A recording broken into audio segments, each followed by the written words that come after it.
just like, I'm this and this slash this and this. But I just like to present myself as a teacher first, artist second. I come from a long line of teachers. My mom was a teacher. My uncle was a teacher. Both of my uncles were teachers. My grandmother was a teacher. So I feel like, a lot of my life I was trying to be an athlete and an artist, but my DNA is really rooted as a teacher. So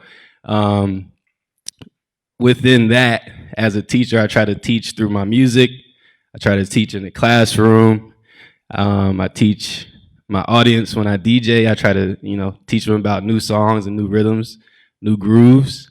And I also teach students about hip hop production, songwriting, and all that good stuff. But before we became a teacher, I was this guy. This little dude right here. So just to give you some background, I feel like it's important to tell my story since this is a storytelling workshop, right? So I was born in Columbus, Ohio, born and raised, but I also consider Chicago my second home because this is where I was raised as an adult. I moved here in 2010 or 2009, I should say. So I'm also raised here, I feel like, as an adult, but born and raised in Columbus, Ohio. Raised by a single mother, Miss Shirley Bowen, beautiful spirit. She taught me pretty much everything I know. My mom she's actually from New Jersey, East Orange, New Jersey. Anybody from Jersey in the house? Hey, you got one Jersey right there? Hey, what's up? My dad is from Ivory Coast, West Africa. Anybody heard of Ivory Coast? Yes? Okay, just making sure. All right. Some people don't know. Some people don't know about Ivory Coast. Côte d'Ivoire in French. I went to the Ohio State University. Oh, we got some Ohio State people. Hey, there we go. Man, that's a lot of love in here. Graduated from Ohio State in 2000, and I ain't gonna date myself. All right. Got a bachelor's from Ohio State in communications. I chose my major with not much thought. I just knew I loved to watch TV. So I was like, I'm gonna be a communications major. And I'm still working in media, so it ended up working out. But that's how we got there. I'm a sports and music fanatic. Loved ESPN growing up. I thought I was gonna be a sports broadcaster. If I didn't make it in sports, I grew up playing all type of sports, golf, basketball, tennis, soccer, you name it, I was playing it. Thought I was going to make it as a golfer, surprisingly. A kid from the inner city of Columbus, there wasn't really anybody that was golfing that looked like me, but my mom ended up putting me in a first tee program, is what they call it, for inner city youth to play golf for free. And I ended up becoming really good at it. Almost got a scholarship to Ohio State to play golf. Didn't work out, but I got an academic scholarship, so I still play golf sometimes. But definitely still a sports fanatic, still a music fanatic. We'll talk a little bit about that. I was in a hip hop rock band as a lead vocalist back in the day, and that kind of sparked my interest of becoming an artist. It was kind of like a gym class heroes type of rock band. It was a little corny, but we tried. We failed.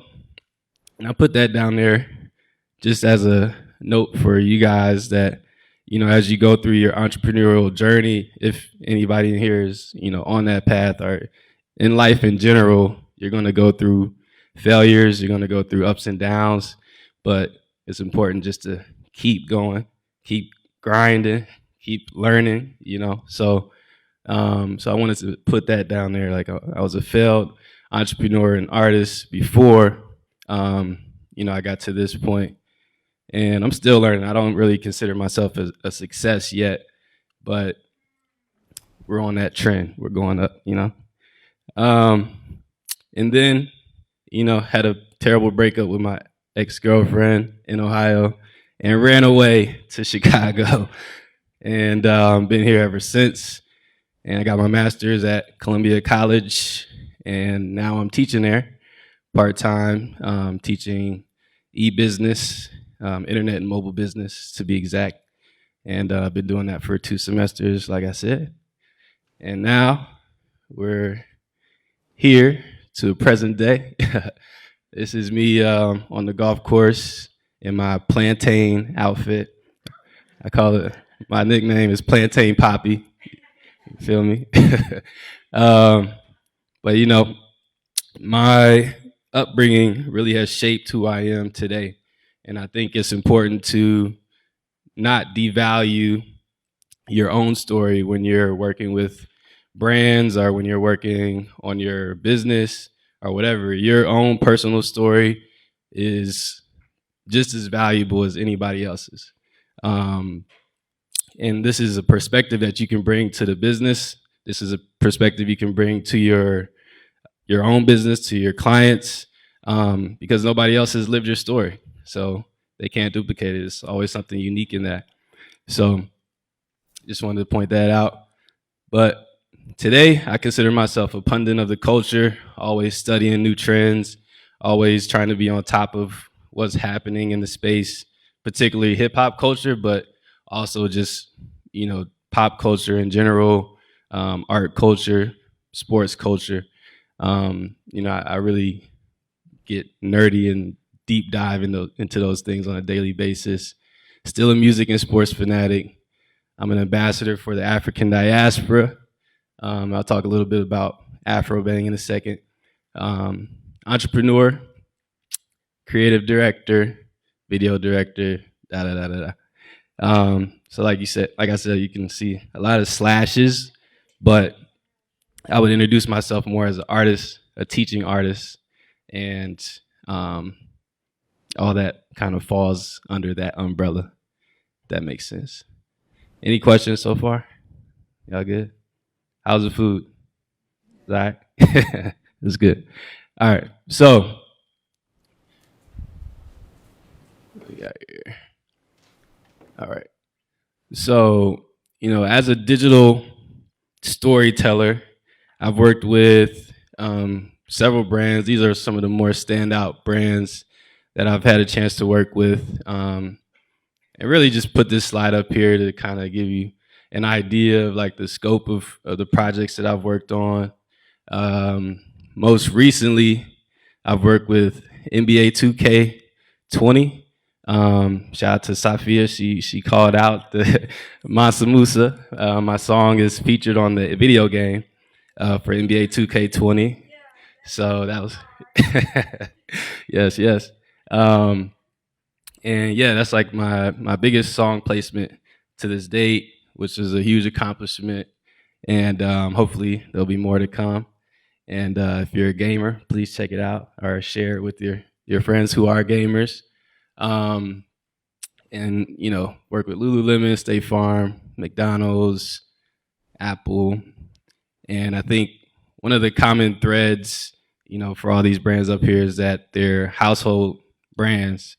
And they've been able to tell their story to draw people back in over and over and over again. I think I was watching a video that Michelle shared with me to prep for this, and a woman was talking about, you know, why Apple stands out from why Apple stands out from Macintosh or PC. And I said Macintosh. Why Apple stands out from a PC or, you know, HP computer. And it's really all about the brand, right? It's about the story they're able to tell. It's about the design. It's about, you know, how people are able to advocate for the brand. As an artist, especially, you know, everybody kind of side eyes people with PCs if you're an artist, and you're like, what? You don't have a Mac? So it's all about the story. All right, so let's get into the presentation. So 3 years ago, I'll give you a little story about Afro-Bang and, you know, how we've been able to tell our story. So 3 years ago, we started this company called Afro-Bang, which is Anybody guess? I just want to like just based off the name. Does anybody have a guess of what Afrobang could be? Or off of the logo design? I'm just curious. No guesses. African inspired pop culture. That's a good guess. I like that.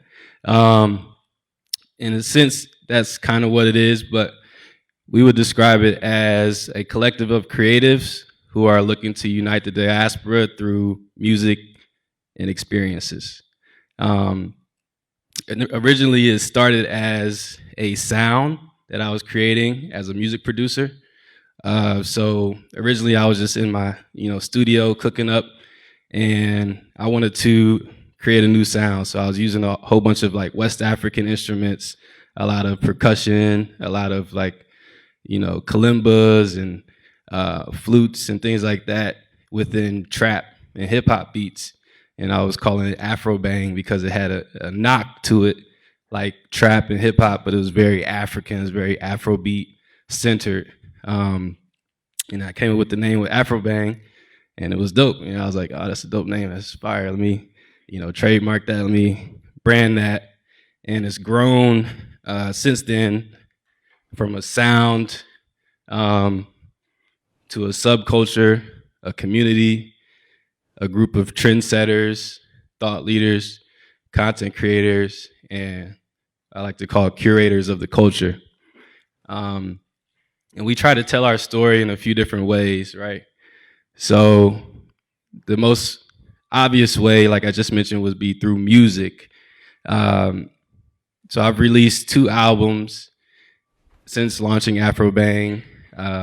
Shameless plug, you can check that out on all streaming platforms. Afro Bang, Calid B. We also have an Afro Bang radio show where we're able to tell more long form stories. So if you're into podcasts or long mixes, you can go to Mixcloud and hear our DJ mixes which speak to the Afro Bang sound, but it also creates a conversation around the African diaspora as we interview other artists who align with our brand. We interview intellectuals, we interview scholars, actors, film directors, who all are speaking to the conversation of uniting the African diaspora through their various mediums, if you will. And then lastly, when it comes to music, we also provide custom services and workshops. So, I often work with a lot of disadvantaged youth in Chicago, formerly incarcerated young men, and I help them get, reacclimated to society through creative arts. So we help them learn about hip hop production, songwriting, and teach them about how to express themselves, how to express their experiences in a productive way, and then get them reacclimated into society. I also got a chance to go to Palestine last year, or 2 years ago. Now time flies. Went to Palestine 2 years ago to do the same thing, to work with young men, young teens, and teach them about the creative process, how to make a beat, how to write songs. And so I was able to kind of share my knowledge with the youth in that capacity as well. And then secondly, for Afro Bang, we have experiences. So when we think about experiences and how we're trying to tell our story, we want to do everything with intention versus just doing something for the look or something for revenue. We also want to tie it back to our core mission, which is to unite the African diaspora, right? So when you come to an Afro Bang event, automatically the music is going to be African centered, whether that's hip hop, soul, Afrobeat, house, funk. Is going to be a very Black African experience, but we also want to bring special elements to it, whether it's African dancing, African drumming. Often I'll wear African clothes to kind of bring it all together. we'll have some branding as well, but it's really trying to create a whole vibe and a whole experience that once you're there, you almost feel like you're on the continent, right? Like you're a part of something, part of a movement, you're a part of a community.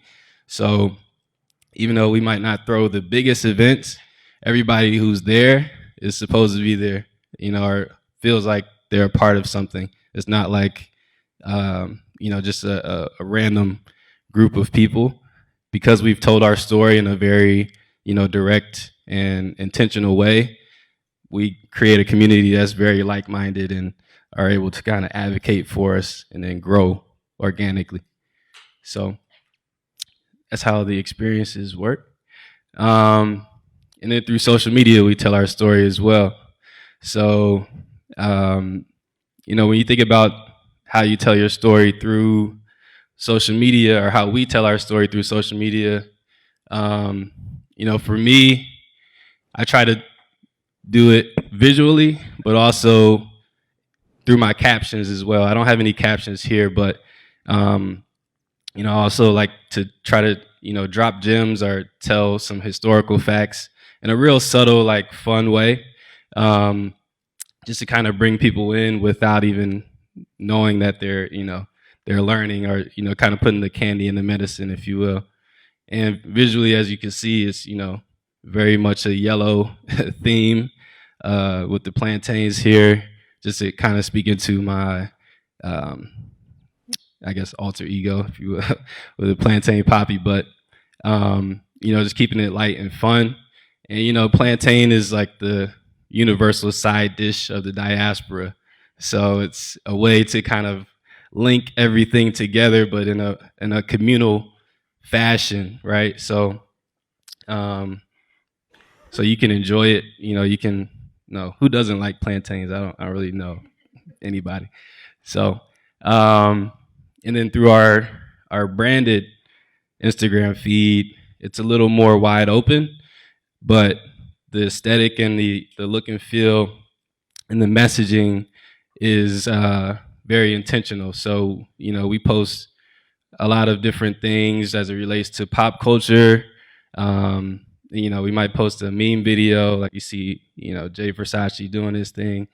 But we also try to, post things that are very important to the diaspora, whether it's, the crisis that's going on in Sudan, or, posting about African Independence Day. Oops, sorry. I went back. Can you go back? Shoot. There we go. So yeah, just posting about things that are happening in the diaspora that we should be aware of that doesn't necessarily get coverage here in the United States. So, trying to link the East and West, trying to link the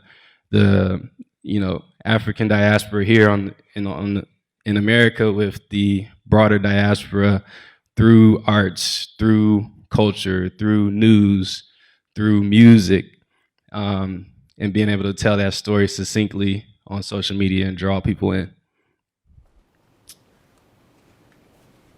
All right, so now that you know a little bit about me, we'll get more into the workshop elements of things. Any questions of what I went through just now?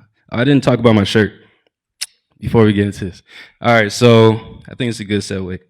So my shirt says "Make Africa Great Again," obviously, but a deeper element of the shirt is that we sell these shirts online, $30. You can get a shirt, but 10% of that goes to the African Diaspora Network, which we donate to every quarter.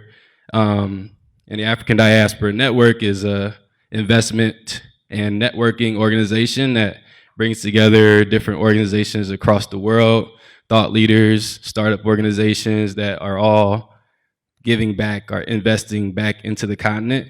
So it aligns very much so with our core mission at Afrobang too. So when you're thinking about telling a digital story behind that, or branding and being able to stand out, I think that's one way we've been able to accomplish that, is by, making a bold statement like this, or remixing a statement that, Make America Great Again is very a divisive statement. but we chose to kind of flip that and make it a uniting statement that people can all kind of rally behind and donate those proceeds that we make off of this to a cause that also ties into what we're trying to do, right? So it adds another layer of value to the brand, and also adds a layer of storytelling and a conversation piece. Because a lot of people that tell me when they buy this shirt or they buy our Make Africa Great Again hat, it's like they can't really wear it without having a conversation about it or somebody asking them about it, you know. So it keeps that story going. It keeps that conversation going for us. So I just wanted to make note of that before I forgot. So looking at the core elements are the best practices of digital storytelling. You have to develop a story arc. You have to know your audience. You have to be consistent. And it's always best to let your audience tell or share the story for you. So everybody knows what a story arc is, I'm assuming. This is an art school, so I'm sure you guys know. There's a beginning, middle, and end to every story, right? But when it comes to the digital landscape, the way we have to tell these stories is very much different than the traditional way you would tell a story. So when you look at, excuse me, the traditional story arc, it usually has an open, intro. You're able to get to know some of the characters. You're able to, kind of lay out the plot a little more deliberately, and then you're able to kind of build along that storyline with added elements, which leads you to a climax or the big reveal, right? And once you get to the climax, the resolution and the offer is presented in a way that kind of wraps the story up, and you can have the branding at the end to tie it all together. So digital storytelling cuts that process in half, as you can see. Because the internet and digital space moves so fast, you have to start with the climax. You have to start your story with the big reveal. So as you can see in the digital story arc, the eye-catching visual is what you see first. So is everybody on Instagram here? I'm assuming most people are on Instagram. So Facebook has reported that as you scroll, you literally look at each image maybe 2 seconds or less, 2 seconds max or less. So you literally have 2 seconds to capture somebody's attention or get them involved or get them to follow you within 2 seconds or less. So when I get clients that want to post on Instagram or post videos to social, and they send me like a 30-second video, and they think it's short enough or quick enough, and I have to tell them like this isn't going to work. Like it's not social media friendly because it's too long. Really, the longest a video should be for social, if you're trying to promote something or do an advertisement, especially for brands, would be maximum like 10 seconds, 5 to 10 seconds, even if that. So just thinking about that. There are other ways to tell longer form stories, but you have to be really intentional about that. And you probably have to lead them in with a short form piece of content before you drop the whole, shebang on them, whether that's a 10-minute video, 20-minute, 30-minute podcast, what have you. So very important to keep that in mind. So as I said, the eye-catching visual hits first. Then you have the climax and reveal shortly after. And you want to be very subtle with your branding. I'll say this throughout the workshop, but branding and storytelling is a fine line when it comes to that, just because you don't want to over brand your story. This can quickly turn off your audience, and they'll quickly go to the next thing or scroll past. Like I said, you only got 2 seconds. So if the first thing you see in that 2 seconds is a brand, I mean, that's a commercial right there. We're conditioned to avoid commercials. So, um, Sophia agrees with me, right? Yes.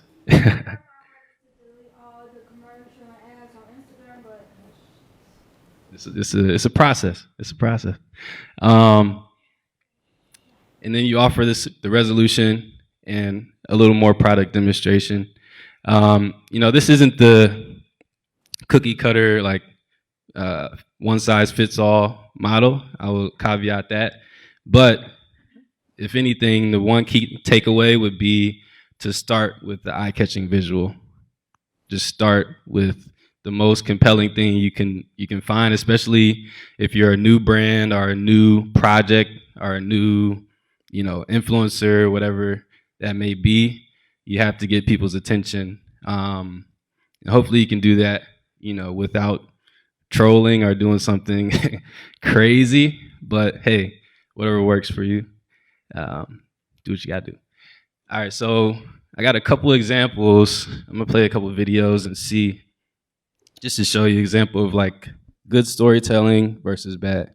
So I got these two videos from a client of mine recently for Chicago Early Learning. So Chicago's rolling out universal preschool for 3 and 4-year-olds.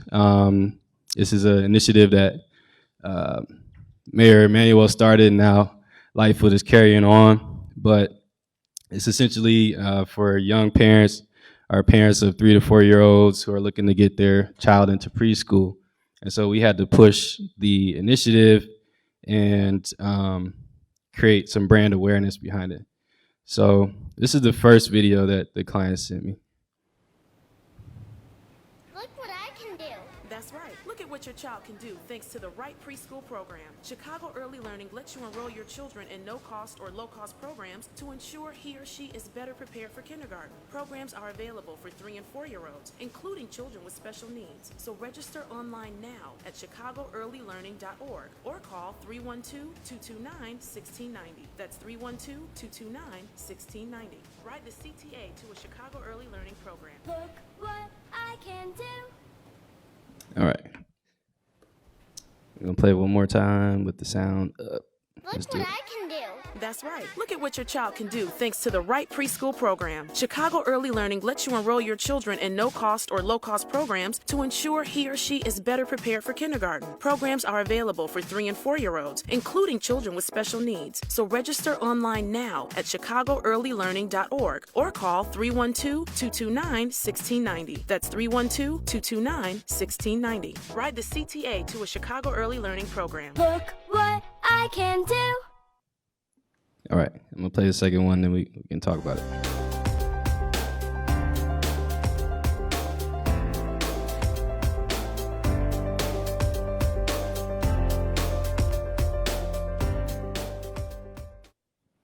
All right, who can tell me which one works better for social media? Everybody's pointing this way. Yes, you would be right. So when we got the first one, I was like, this is awesome. This is great, but this is a TV commercial. This is a TV ad. It's not going to work on social. People will have scrolled by it before you even got to the phone number or before you even got to know what Chicago Early Learning is. Got some pushback, but eventually, we were able to create the short form video. And if you notice, this one didn't have any voiceover. It was just music. And that's important to note as well.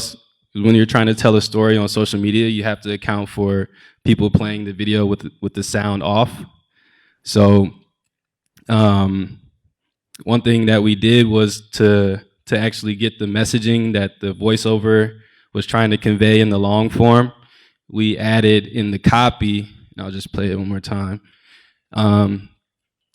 We added it in the copy for the video, so at least you got the messaging. So are you looking to enroll your child in a preschool? We can help. Simple as that. Then you get to the subtle branding and the call to action. So real, 3 quick steps to get you the information you need, draw you in, with the cute kids and the preschool atmosphere, but also getting you the important information within 10 seconds, right? And so we saw a huge success with the social media video. Does anybody know what retention rate is? Retention rate? So, yeah? No? No? Okay. So retention rate is a metric that we use. It's basically, it measures how long people are watching the video for. So this video was about 10 seconds. So let's say people watched it for 9 seconds. That would be like a 90% retention rate, which is unheard of. It's crazy, but that's what we got because it was quick, it was succinct, it was relevant, and we targeted it to the right people, right? Something like this would have gotten a really low retention rate because people would have scrolled by in probably like the first 5 seconds, 5 out of 30 seconds.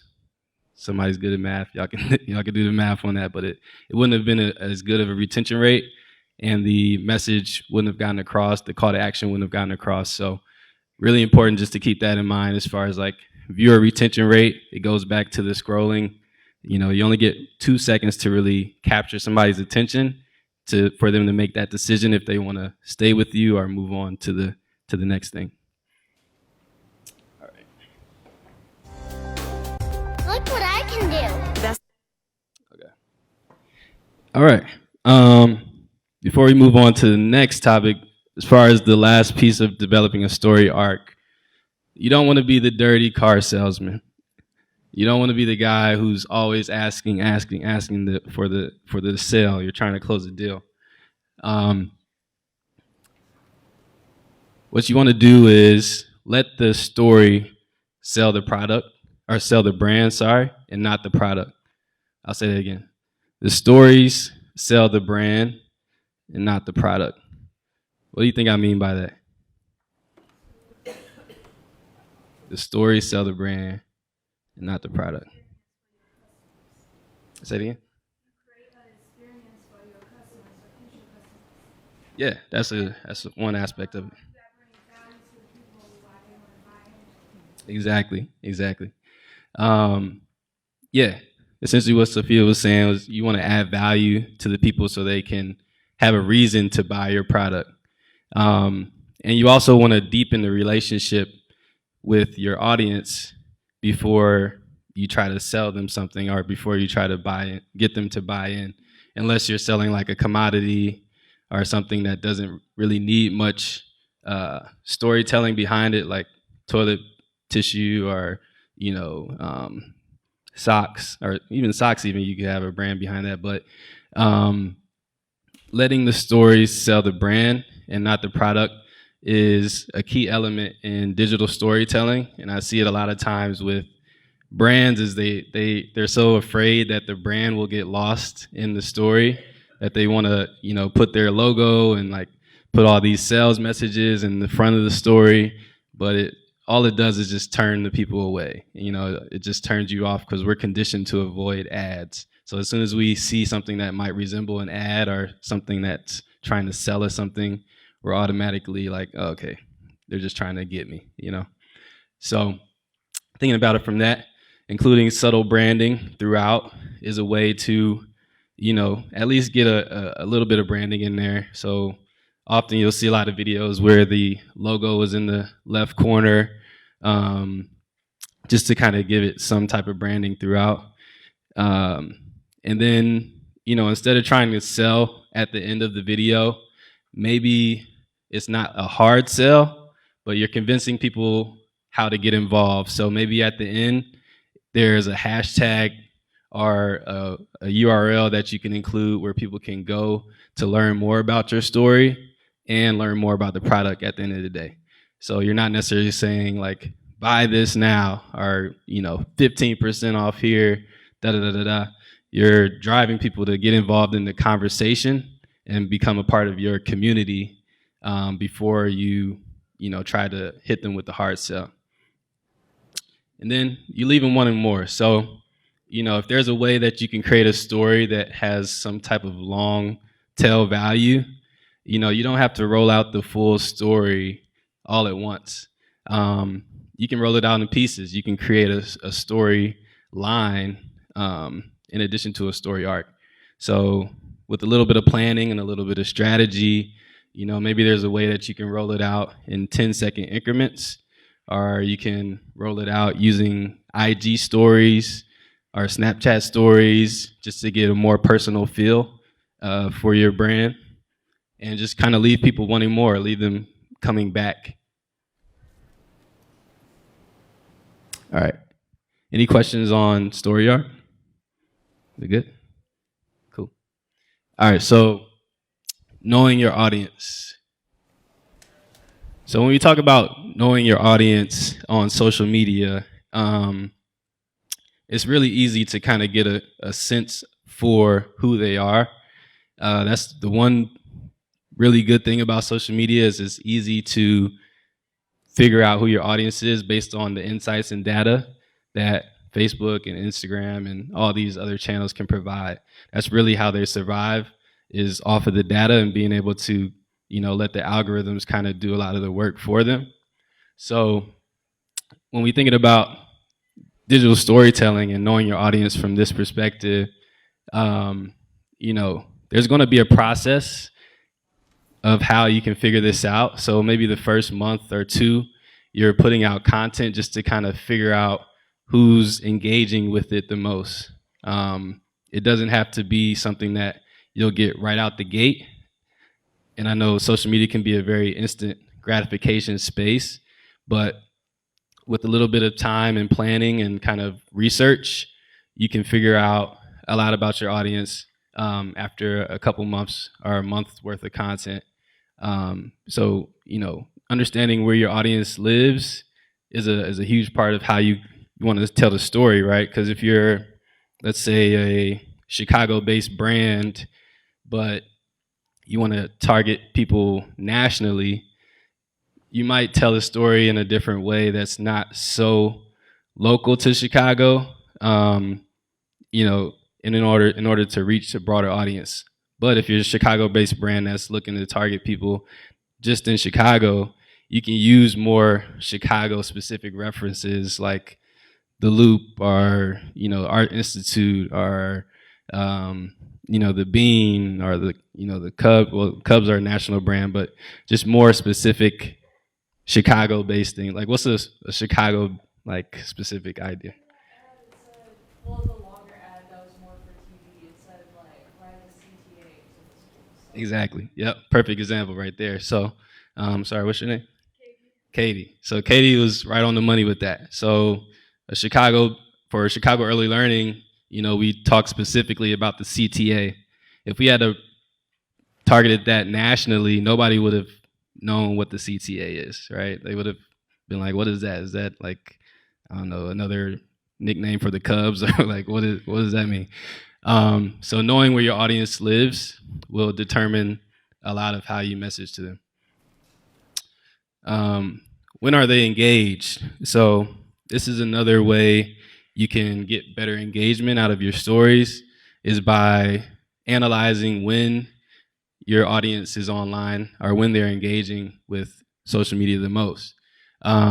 This is very easy for those on Instagram. If you have business insights, you can just flip it to the analytics page.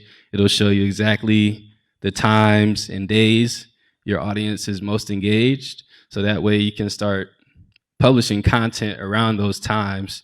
Because one trick is, I'll give you an insider tip, the way that the Instagram algorithm works is that your post will get pushed out to more people depending on how much engagement it gets within the first 10 minutes. So I'll say it again. Your post will get pushed out to more people depending on how many people engage with it within the first 10 minutes. So if you have a really engaging post, people are commenting, liking it within the first 10 minutes, Instagram will reward your content and the algorithm will start working in your favor and start pushing it out to more followers or to more people, whether that's through the Explore page, etc. Right?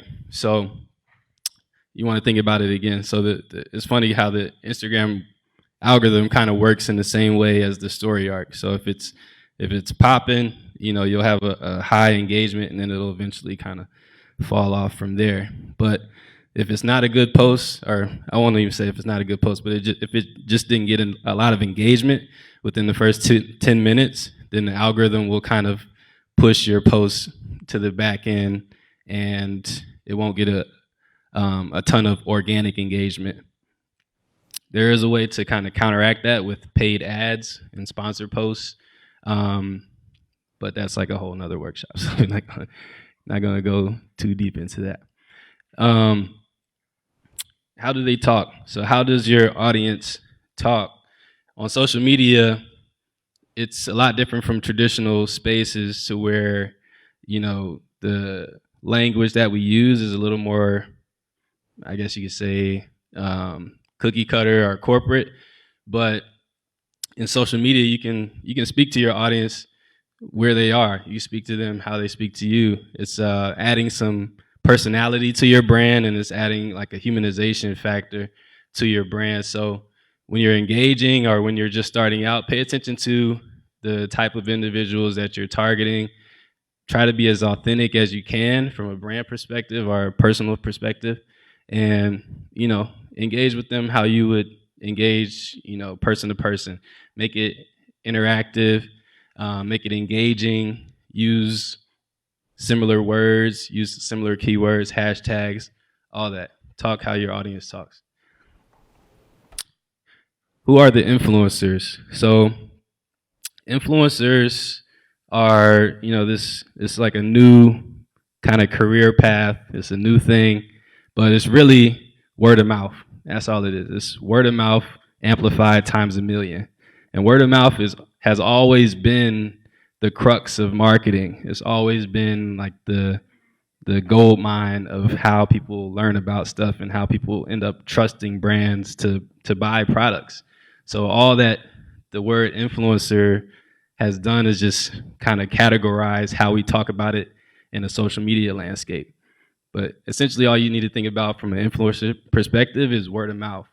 And when you're telling your story, it's important to activate these influencers so they can spread the word for you as a more authentic voice in that space, or more, sometimes it's not even more authentic, but just more amplified, so they have a bigger platform that you can leverage in order to reach more people.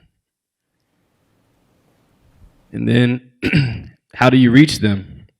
So when I say how do you reach them, this is essentially knowing your audience and which platforms they're using. So everybody likes to start with Facebook, which I agree. I think you should start there just because it's the biggest platform. However, once you get past Facebook, you can also look at the demographics more broadly and see, just based off of age alone, you can kind of cut off some of the platforms. So for instance, Snapchat and TikTok. Is anybody familiar with TikTok? It's kind of the new thing. So TikTok is like this new video social media platform where it's all just kind of random videos that's kind of blowing up right now. But it's mostly used by like middle schoolers, high schoolers. It's very new. Similar to kind of how Snapchat started. It's very new, like high schoolers, very young demographic. So if you are trying to target a younger demographic, that could be a place to start. However, maybe if you're trying to target women or, leaders of the family, older women, you might want to try Pinterest. Pinterest is one of the most popular social media sites, even though it doesn't necessarily get a lot of credit as a social media site. It's the top social media platform for women and married women. And why do you think that is? Why do you think Pinterest is like that place to go? Ideas for how to plan their wedding and how to decorate their home, how to decorate their child's room. Exactly. Yep, right on. It's the place where you get inspiration from to do home decor, wedding planning, like she was saying, child activities. So, just thinking about where your audience is a very good way to kind of be more efficient with your storytelling. Because a lot of people, think they have to be on every social media platform and post every day and every hour, but that's not really the case. You can be more efficient and just focus on one or two platforms where your audience is there. And then once you've grown and have a significant amount of followers, then you can start thinking about spreading out to different platforms. Any questions on that? Yeah. It seems like what you're identifying is older women are on Pinterest, and it might even be because that's kind of a familiar form. It's the closest thing to magazines, but it's kind of like trading magazines. Yeah, that's a good point. What you're also identifying is like, hey, who are you looking to reach, and where are they going to be, or what form are they going to understand? Exactly. Yeah. Yeah, and we're not much different than our parents. Our parents aren't that much different from our grandparents, but we do engage in different ways as far as like how we engage with media. But a lot of the times, we're often like looking for similar things. We just have different ways of going about it. So it just depends on where you're at in life and which platforms you're using, but you can easily find out who you want to reach just based off of demographics alone. Lastly is, what are their interests? So when you're telling the story, it would be, kind of doing yourself a disservice if you're not speaking to the interest of your core audience. So it's important to do those kind of psychographic and cultural research tactics to understand your audience even at a more minute level. Then that way it's proving to your audience that, oh, you get me, you understand who I am, you understand my culture, and you're able to kind of be more specific around the type of things you talk about. You can start creating more deeper conversations and building a deeper relationship with your audience the more you understand what they're interested in.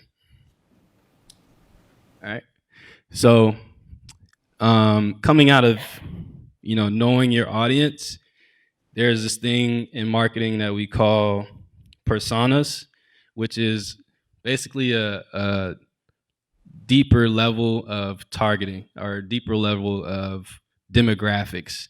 So when you think about demographics, you're often thinking about, let's target millennials, 18 to 30, and African Americans.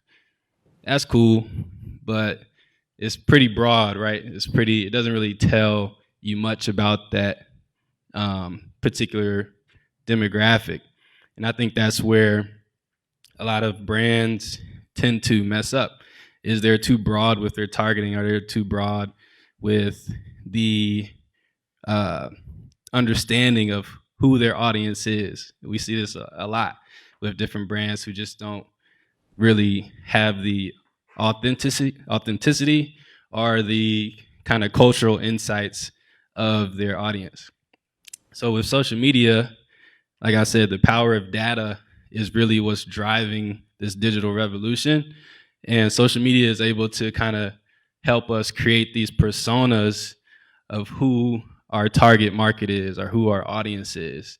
And we're able to kind of define that a little bit more broadly, just to give us an idea of like how we should talk to this person. So this is just a kind of a generic example of how a persona could be written up when you are starting to tell those stories, but it's a good place to start before you even start developing content. And that way you'll have kind of an anchor or a reference point of how you should speak to a certain person, or how you could tap into somebody's interests. So for instance, this example, he's very interested in football. And this is a UK example, so when we say football, we mean soccer. He's in Premiership football. He loves to wear replica shirts each new season. He loves ordering online, engaging with social media, staying up to date with certain football news. So based on this information, it gives you can already get your wheels turning on like, oh, okay, these are the spaces I can engage with this person. This is the type of content that he likes. This is the type of conversation we can start creating around his persona, right? So that's what creating a persona is. It's a deeper level of target demographics. All right. So, well, any questions on knowing your audience or audience targeting? Yeah. Like while you're discovering your brand kind of has to discover you, what's unique about you that you may not immediately understand. So how long would you, I mean, you wouldn't want to do this too early because you really don't know if you're trying to discover what your brand is, I guess. Yeah. No, that's a fair point. Like I was saying, it takes time. So, I think branding in the social media space can feel very much like an instant gratification type of thing, but it takes time just like any other thing. Like you have to give it time to grow. You have to give it time to understand who your audience is, to your point, because you may think coming out the gate your brand will attract a certain audience, and then it attracts a totally different audience. Even like for myself personally, like my music, I would think it attracts 25 and up, people who are really into like lyrical content and like uplifting, music, like more along the lines of like Kendrick or J. Cole type of fans. But now that I've gotten NBA 2K placement, a lot of my fans are like young as hell. And it's dope though. It's cool. But now I can broaden the brand a little bit. I can speak to them in a different way. So to your point, it just kind of takes time. And once your brand is out there in the wild, you have to kind of be malleable to where they are. So yes, long story short, it takes time to understand it. Okay, moving on to being consistent. So this is a huge part of branding and storytelling because I keep saying it, instant gratification is a real problem in the social media space. And we often see it a lot with a lot of people who are trying to be influencers or trying to start a business that will post 1 or 2 videos. We see that it doesn't get any engagement, or it might get like, 100 views or something like that. And then we give up and we quit. And then the business is done or the idea is dead. That shouldn't be the case. Like you were saying, it takes time. It takes time to develop. It takes time to grow. And I see this a lot with a lot of influencers is that they'll be posting content, regularly. It won't get that much traction. And then maybe 6 months down the line, they post a video that goes completely viral and goes nuts. And it's very similar to the content that they've posted before, but it just happens that that one video, goes crazy. And then all of a sudden, all that work that they've put in ends up paying off, and those followers start to come out and start to follow you based on your consistency and just being patient and just letting the process take its course, right? So I put this slide up because under consistency, why do you think I put the icons in the TV here? Just curious. All right, I'll tell you. What'd you say? Kinda, yep. What was you gonna say? Different channels, yep. So both of you are right. And it's also just speaking to the concept of how TV works. So if you have a favorite TV show, it's gonna come on every Sunday at 10 o'clock. If you have a favorite, like I said, TV show, like I watch Power a lot. Every Sunday, I'm gonna be there ready at 9 o'clock waiting for Power.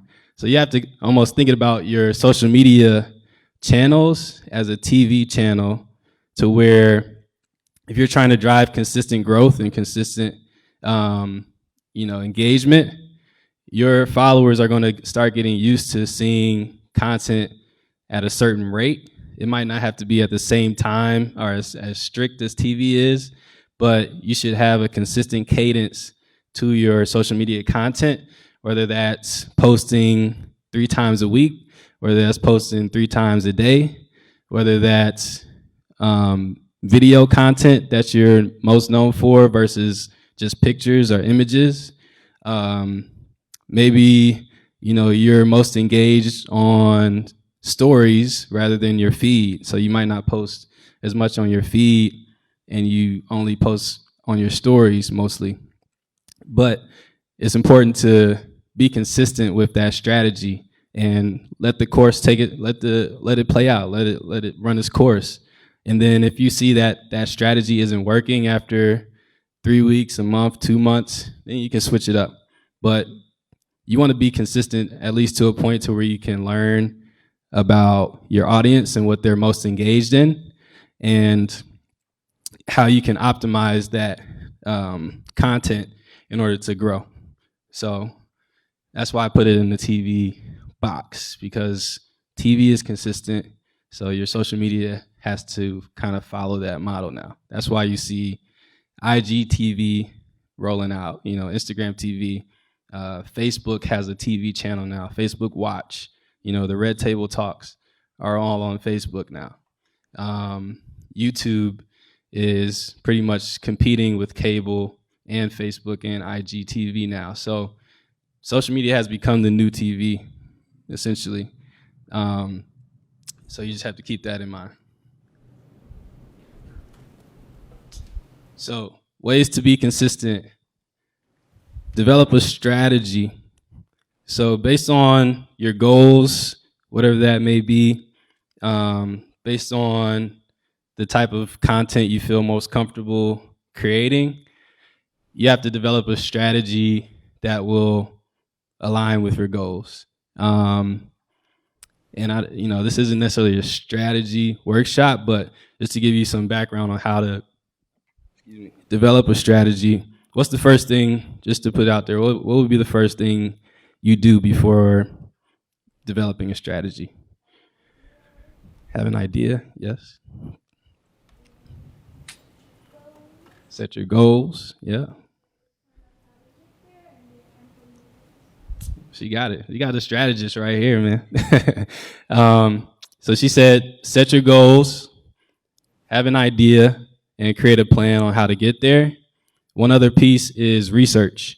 So before you start any kind of project, it's important to do the research on that project, whether that's figuring out who your audience is, or what competitors are in your space, and then you can maybe kind of piggyback off their audience and learn what their audience is doing or what they're interested in.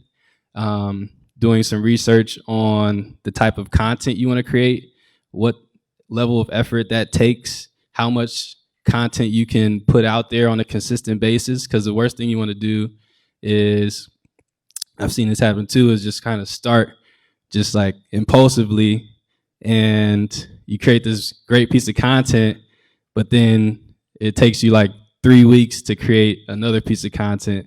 And by that time, you've already lost your momentum, you lost your engagement.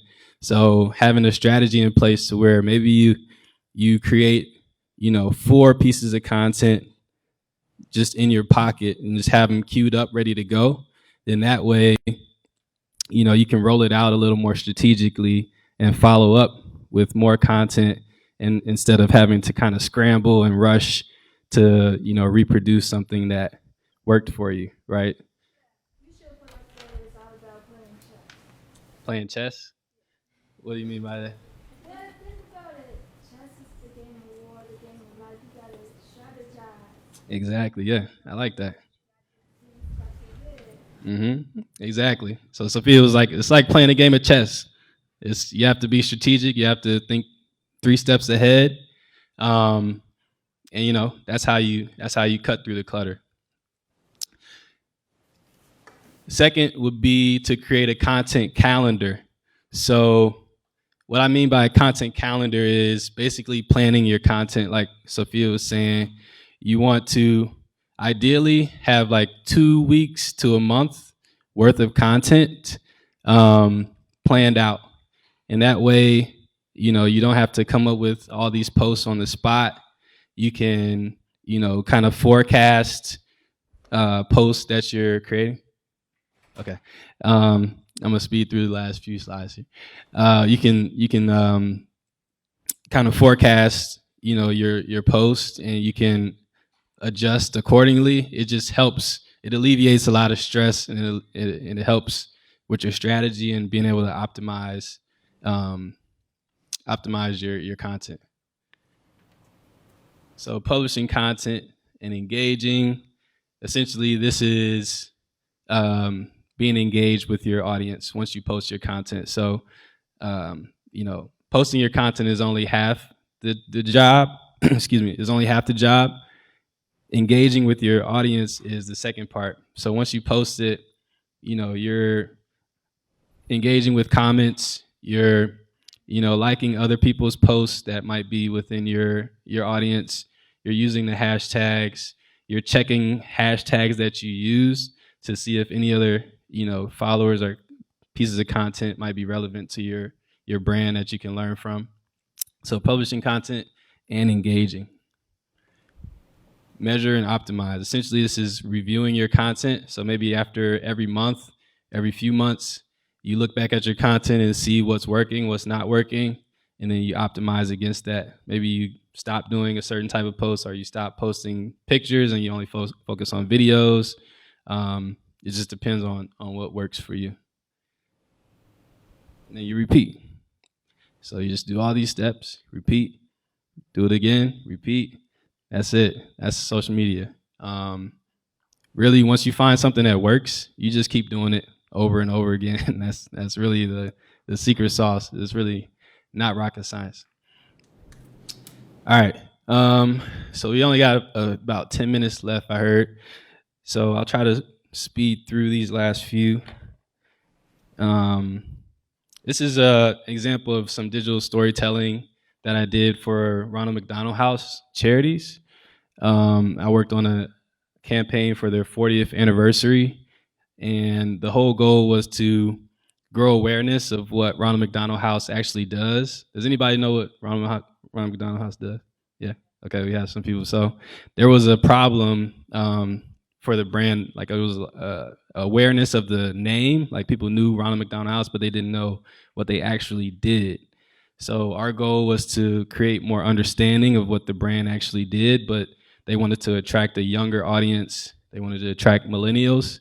So I reached out to a few artists to create these videos for Ronald McDonald House.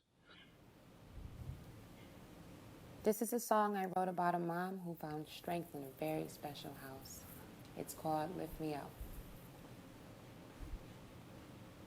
Take me to a place where I can be, a place where we live happy.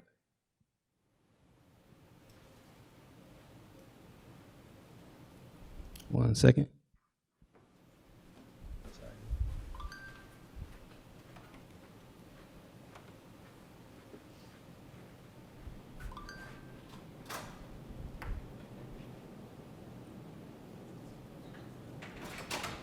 Oh, I see.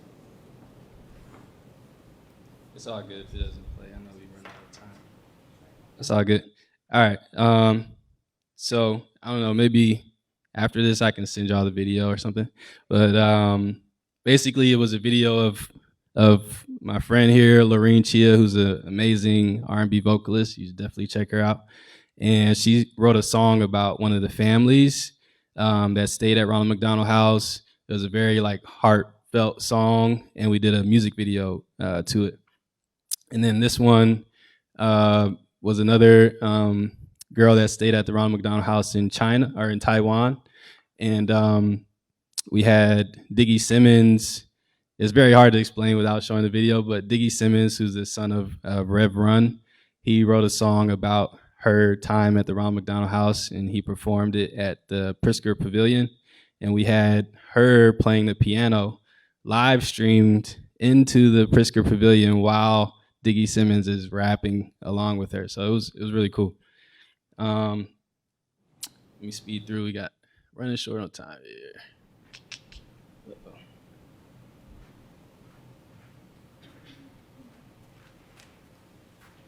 Okay. Oh, this was another video I was going to show you. So I wrote a rap song for Family Dollar to tell a story about their partnership with the Boys and Girls Club. And they were doing a back to school promotion at the time. So we wrote the song, I produced and recorded it, and then sent it to all the Boys and Girls Club chapters around the country. And they all created their own music video individually. And then we spliced it together and created a really cool music video for the brand. Unfortunately, it won't play, but we can send it afterwards. All right, speeding through here. Of course, we all know about the Popeyes chicken sandwich, just craze that went down a few weeks or a month or two ago. I don't really remember when it was now, but it's coming back this weekend. So be prepared. And this is just an example of how you can let your audience tell the story for you. So, we might not have the big brands like Popeyes or Chick-fil-A, but I did want to show this example because Popeyes didn't pay for this advertising. They just understood who their audience was, and once they saw it was catching on, they played along with it. They engaged. They posted, they published, and they engaged with it, right? So, it was a big credit to Black Twitter. Shout out to Black Twitter that made it go viral. But I think it was also an example of how a brand of Popeye's magnitude was able to kind of leverage the engagement and the momentum behind the virality of it. And now you have this big anticipation of the chicken sandwich coming back. And this was a video too as well, but I'm gonna go ahead and skip past that. And just a few more slides here. So personal versus business. By a show of hands, is there a difference between storytelling for personal versus a business on social media? You say yes? Yes? Yeah? It is, but it's not at the same time. So the only difference is that personal, you're selling your personality. The brand, you're selling product. That's really the only difference. Everything else, what we talked about as far as best practices, it goes for both. Like knowing your audience, having a story arc, publishing and engaging with your content, measuring and optimizing, it all is the same. The only difference is you want to focus more on your personality and you're selling yourself here, and here you're selling the product. But if I was to take off, Bad Girl Riri's profile and, at the top and cover Fenty up, you really wouldn't know that much difference outside of, you just see Rihanna a few more times here. But the aesthetic is very similar. She still has Fenty branding, so she's cross-promoting on both sides here. But I wanted to put this up just to kind of show you that, personal Instagram pages are brands too.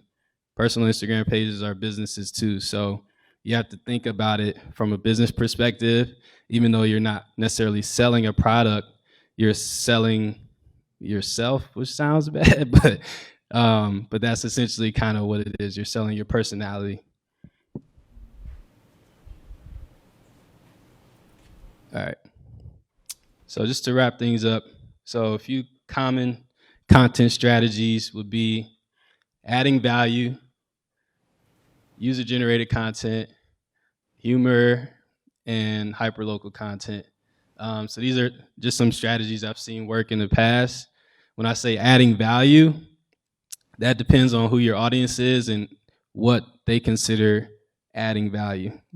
So For instance, if we're on Pinterest and we're trying to target moms or, soon to be brides, maybe adding value is showing different wedding decor ideas. Maybe adding value is showing different home decor ideas, things that they can take away and implement in their day-to-day lives. User-generated content is a great way to spread the brand and let the people do the work for you, i.e. Popeye's chicken sandwich. Humor is just a basic kind of marketing tool that lives across. It's nothing new. Traditional and new marketing, humor has always been the number one emotion behind good advertising, good branding. And then hyper-local content is something that I think is the biggest opportunity right now, especially as we're able to kind of tap into very niche markets and use the data of social media. To my point earlier, if you make references that are specific to Chicago or specific to a certain culture or demographic, you can do that now, and you can target those posts specifically to the people you're trying to reach in a very, very segmented way, especially on Facebook. You can target people who live in the 60610 area code that are interested in hot dogs, but also like salads, and are parents of 2-year-olds. Like, it's crazy how detailed you can get it in targeting on Facebook. And yeah, so in conclusion, the last thing I'll take away is think about it, everything from your mobile phone first. All of us here own a phone. All of us here are on our phone probably more than we would like to be, but that's where most people engage with content, and that's where your story is going to be told or viewed most likely. So always think from a mobile perspective first and how people are engaging. So going back to my point earlier about you have literally 2 seconds to get people's attention, that's because most likely your first engagement or your first impression with your audience will be through a phone.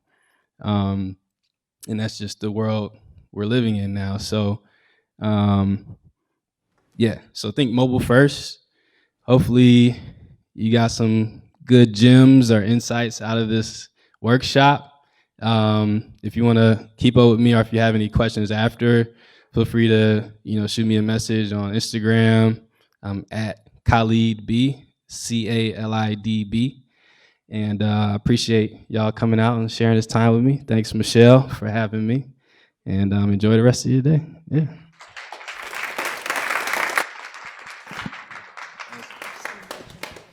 Everyone, thank you, and thank you so much, Calid. I'm Rosalie Schemmer from CapEx. We're just passing around an evaluation. We are going to continue to host these workshops, so any information and feedback you can give us would be terrific. It'll just take a few minutes, and you can just drop them off at the table before you leave. And we also wanted to check and see if there were any questions, so yes.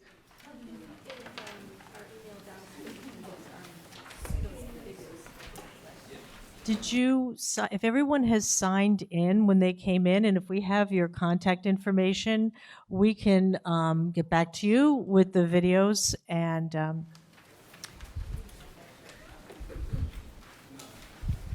we'll also set the PowerPoint presentation that we saw today.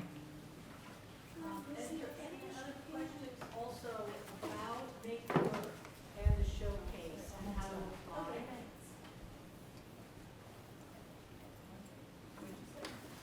So quickly, I just wanted to show you all what I was referring to earlier. Apologize that I was kind of rushing through it. This is an example, or this is how you apply to the Makework showcase. This is the Makework website. As you can see here, basically you just have to complete the creative canvas, and you can download a PDF right here. This is the creative canvas that I was speaking of earlier. And then you want to link to a 90-second video. It basically is describing who you are, what your project is, and why you think that you deserve funding for the creative project that you have or the creative idea that you have. We have students and alums at all different stages, so anything from conceptual ideas to full-blown projects, or if you're already incorporated. So many different levels apply for this showcase, and those applications are due on Saturday, November 21st. But there's more information on the SAIC Make Work website. If you have any other questions, please feel free to stop by CapEx. We're always more than happy to answer any questions. I believe we have drop-in hours every Friday, every day? Okay, 12 to 1, sorry about that. Every day from 12 to 1. The CapEx office, we're located in, it's career and professional experience. It's essentially our career readiness office for SAIC. We're located in McLean or Lakeview. We're located in Lakeview. Sorry, we have a little bit of crossover to McLean also, but we're located in Lakeview. That's 116 South Michigan on the 14th floor.